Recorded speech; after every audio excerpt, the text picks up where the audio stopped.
Ever since the UbiArt framework engine debuted with Rayman Origins, I've wanted to see it used for more games. That game and its sequel was simply gorgeous, and I was curious to how well the engine would work with different styles. With the release of Child of Light, I finally have my answer, and the results are incredible. But even though the game looks great, how well does it play? After all, it's rare that Western game studios create a Japanese-styled RPG. The story focuses on a young girl named Aurora who one day finds herself in a wondrous land called Lemuria. She soon learns that the sun, the moon, and the stars have been stolen away by a dark queen. Recovering them is the only way back home, so she sets out with a magical firefly named Igniculus to save this new world.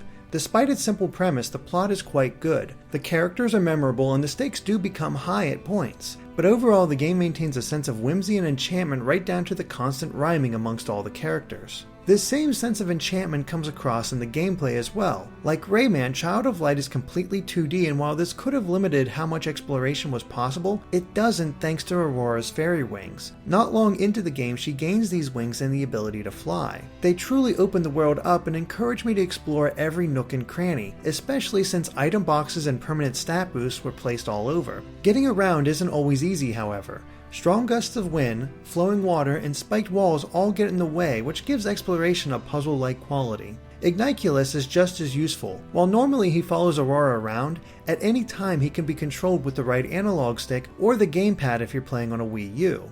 He can collect items from far away, open special chests, or even collect wishes that refill his light energy. Turning on his light can stun enemies and solve puzzles, but it's most important during battle. However, it should be noted that a second player can take control of Igniculus at any time to help, and they're most helpful during battles. Fights use an active time battle system similar to Final Fantasy, but it's marked by a bar at the bottom of the screen. Every character appears on the bar, and when they reach the cast line, they can choose an action. Depending on the action, it will either be a short wait or a much longer one to reach the end of the cast section. Once it does, the action will be performed.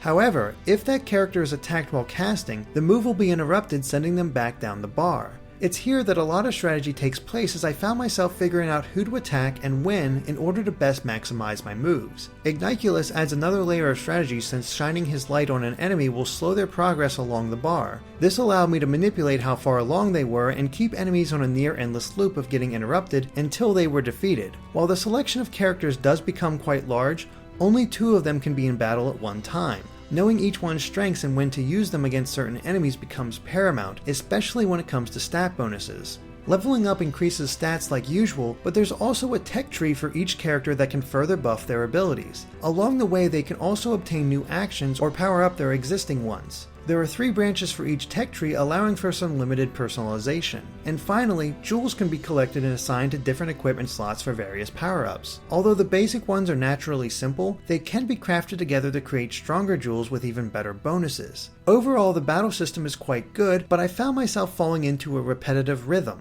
I'd recognize the enemy, bring out the best character to deal with it, and use Igniculus to control its speed. It would get tricky at times, but I never felt like I had to change up my strategies to deal with them. This became the most obvious during boss battles. While some would try to throw curves at me when I interrupted their casting, I was almost always able to lock them in a loop of constant interruptions. It felt good to be so powerful, but dull because nothing really challenged these strategies I created. And while at first getting new abilities was rewarding, eventually all I was doing was powering them up.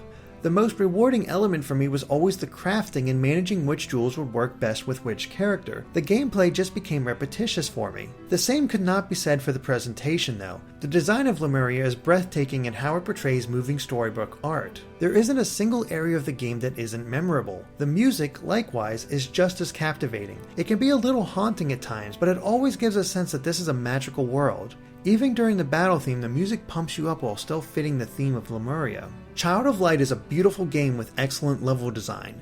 The story is entertaining and held my interest throughout its 12 to 15 hour runtime. It's the gameplay that didn't keep my interest. There are a lot of good ideas in there, and it certainly provides its own twist to active time battles. However, a lack of variation eventually softened my enjoyment. Overall, I like Child of Light and encourage anyone interested in its unique style to try it out for themselves. Thanks for watching, and be sure to stay tuned to GameXplain for more on all things gaming.